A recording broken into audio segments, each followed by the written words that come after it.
Близо 70 ученици и студенти участват в започналата днес конференция, посветена на руско-турската освободителна война.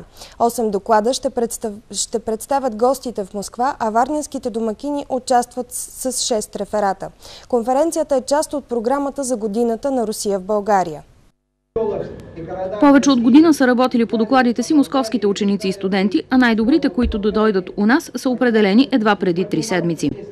Самата конференция във Варна се провежда след един продължителен период на провеждане на конференции в училищата, в предприятия, заводи в Русия, където се излъчват най-добрите доклади и научни съобщения. Генералният консул на Русия Анатолий Шалкунов говори пръв за ролята и значението на руско-турската война. Той е и един от най-активните организатори на конференцията във Варна. Нашите участници са от училищата с засилено изучаване на руски език, а от Москва особено активни са колежаните на МОС-Енерго. Нашият колеж подготвя специалисти по енергетика, но основната ни задача е формирането на личността. Аз смятам, че познаването на историята на Европа и на съседните страни ни помага да ги разберем, да ги уважаваме. А уважението към историята и културата е основата на бъдещето. Бъдещият енергетик Александър тук говори за картините на Верещагин. Всичко беше ново за мен, защото не се интересувам много от живопис.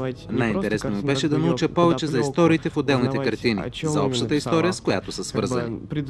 Студентът Геворг е избрал за тема на доклада си генерал Скобелев, не само заради воинските му, но и заради личните му качества. Той е единственият генерал, обичан от войниците си. Само Скобелев е влизал заедно с тях в боя, пръв, и се е отнасял добре със своите войници. Двамата смятат, че връщането с 130 години назад им носи познание и за настоящето. Да, аз съм специалист по енергетика, но това е част от историята на народа ми.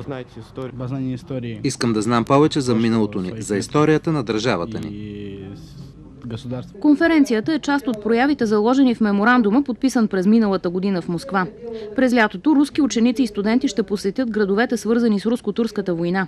Подготвя се и посещение на варненски ученици в Москва през следващата година, която ще е годината на България в Русия.